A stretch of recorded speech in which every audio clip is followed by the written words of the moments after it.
is the closing date of the voting of the Transport Radio Breakfast Cam Radio Show of the Year, in which Activate Our Breakfast Show has been nominated.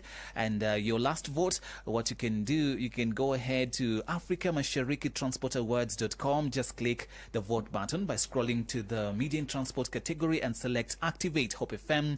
Every vote counts, and the voting goes on until midnight tonight. So ensure that you vote for Activate so that we can make history together. All right, let's continue with our conversation now. And I believe that we are learning a lot, and it's good. In case you have a question or a comment, we always welcome you to send that question to 20933 or WhatsApp on 0717400555. We've looked at some strategies there that we need to look at, especially when we are doing estate planning and all that, and issues of incapacity and disability. And so you also mentioned something to do with updating or reviewing our estate plans. How often should we do this? Thank you, Jackton. We should do this 3 to 5 years. Every 3 to 5 years, or when a major change happens in your life. A major change means maybe the birth of a baby, or the death of a loved one, or an acquisition of a large windfall from maybe even an inheritance from your parents, or a big bonus from your company, or you sold off something. So when you have a big change in your life, look at your estate plans and see if they reflect what it is that has happened. Even a divorce or a new marriage, or something that is big. Look at your estate plans. Right.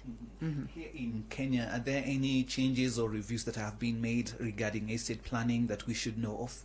Yes. So we talked earlier about certain instruments that are there, like the wills and the trusts. So the act of, it's called the Law of Trustees Perpetual Succession Act, and they changed in 2021. There was a change in the act. And essentially before, what we had were trusts were basically intended for charitable purposes, and also maybe to take care of dependents. But the laws were quite confusing. So there have been amendments that are made, and which have really enabled trusts to be used as an instrument for building generational wealth. Some of the changes that they have put in is, before you could not, the trust was basically it was under the Ministry of Lands, and now it's under the Registrar of Documents. And the distinction of that is this: before you could not allocate that your assets. They still had to be owned by a person, but now you can incorporate it. Like how we have a limited liability, which is a company that which is incorporated, or it's a registered business. So we have an incorporated trust. That means it has its own singular identity. So when it has its own singular identity, it also means that it can own a property.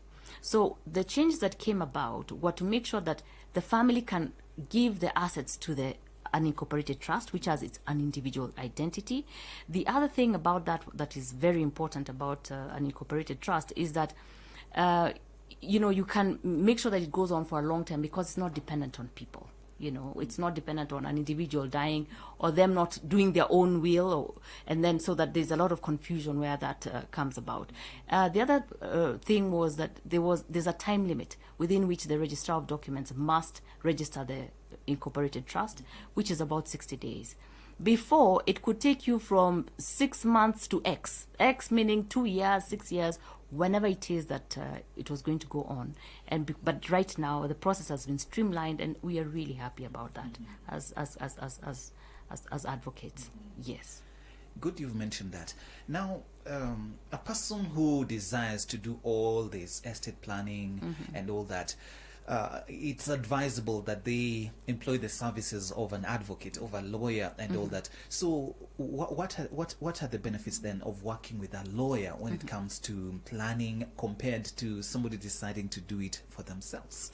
Let me tell you the truth, Jackton. A lawyer is important when you have a complex family. A complex family means that perhaps you have adopted children, or you have you're in a second relationship, or your family circumstances are complex, Or you also have a large estate, a large estate which it has complexities. That means that maybe there's a business, maybe it's also worth a lot of money, or it's also not streamlined in a simple way. Then you require a lawyer. But the court, even if you wrote your will on a tissue paper, the court recognizes it, so long as it is valid, because you have written it, you have signed it, there are two witnesses, you're of sound mind. Then the court looks at that as a valid will, even if it is on a tissue paper and you wrote it. We even have an oral will. So you could be with people around the room. Sometimes we see in a movie, people are around a room and the person is on their deathbed and said, I want my assets to go to this person, especially in the olden days with our parents. Even today it happens. If that person matters those things in the presence of people, at least more than two people who were there, and passes away before 3 months pass, within that period of time, that's a valid will. So an oral will is also a valid will. So it's not only a lawyer who can do it for you. A lawyer is good if your asset is complex, or you need to think through some things, because maybe you are taking care of your mother, or your wife, your husband is not so clever. Maybe they're alcoholic, or you have a special needs dependent. Then you go talk to a lawyer to see how best to arrange your assets.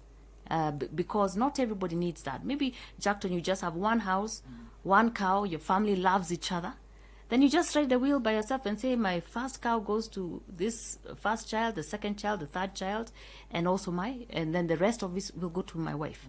But if you have a complex family situation, people are fighting, seek a lawyer's advice. Yes. All right. Yeah.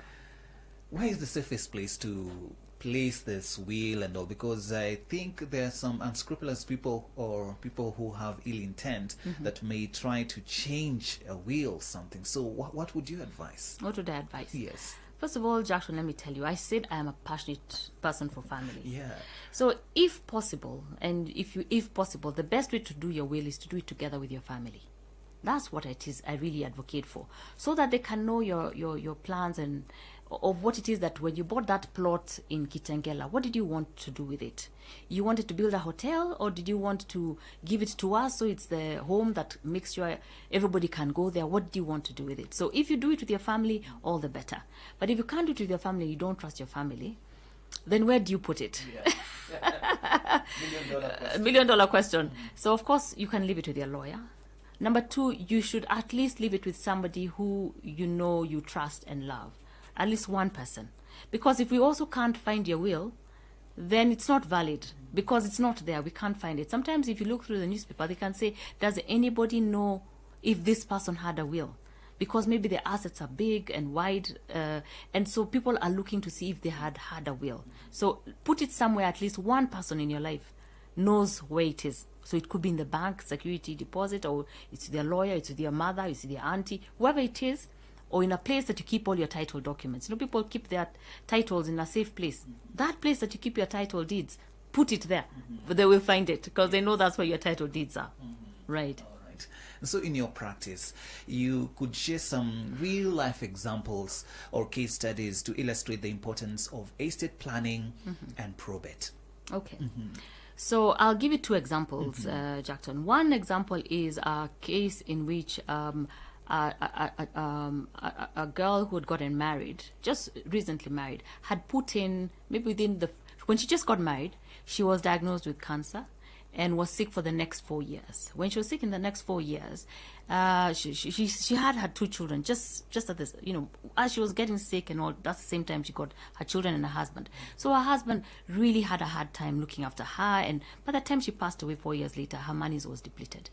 But her insurance policies had her mother and her brothers as the beneficiaries.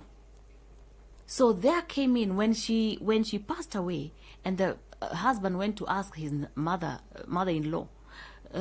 My wife had told me she had left an insurance, cover. Where can we share this amount? The mother said, no. My daughter knew why she did not put you on the insurance document, because an insurance document is a contract document. So review and see if it really reflects what it is that you want, because the court does not come to override a contract. that you have already put in place. That's one example, which is so the husband was so hurt. In one fell swoop, his children lost their mother and also their mother-in-law and their brother, and the uncles. Right? That's one. The second example I have is when you think that your family loves one another. Even in the Bible, there's a saying about you only know your person when you're sharing out an inheritance with them. And so we should not be under the false assumption that your family loves another. The death, the grief, the sorrow splits people apart. So do the responsible thing and leave the people their own things. If you have not brought up your family loving each other, please give everybody their own separate thing. If the children, there is one person in the family who has always fought to have the biggest slice of the bread, that is the same person who will fight later on for the biggest slice of your property. So don't leave the strong people to overshadow the weak, especially older siblings and the younger siblings. They don't necessarily take care of them. I have seen families where it is that all the assets were given to the older people, and the younger ones are left in abject poverty, continuously begging for the inheritance of their father from their older sibling. So if at all, know your family, plan accordingly, but be responsible, plan accordingly, and safeguard either the weak and the strong in any way that you know will take care of them. Yes, if you can have the discussion as a family, all the better. Yes. I see a question has already come through. We'll look at one and then look at the rest as they come. There is one here who is saying, hi Jackton, say hi to our guest, saying, now I am in a fight with my old man, assuming the father, over inherited property. I confronted him because he has been selling. He wasn't happy. He told me that he is selling his shares, but I disputed. What legal action can I take without messing the relationship? How do I approach it? Oh, Jackson, that's an interesting question. We've had cases like this severally in the courts. And if our good friend looked through and saw what it is that the courts have been saying, they are saying that the dad, if the dad worked for that wealth, it's his. It's his. It's his to do as he wishes. As harsh as that may be, the court will not listen to you because that is the wealth that your dad acquired. If he was incapacitated or he was mentally not capable, the court will respect that it is his things that he wishes to take care of. Yes. And we'll be looking at more of your questions in a little while, even as we carry on with the third part now of this conversation revolving around estate planning and probate. And helping us tonight is Advocate Anne Agimba. You are most welcome to join us. And need to let you know that there is something happening at Sitam Karen from 26th to 28th of October 2023, something that you don't want to miss out.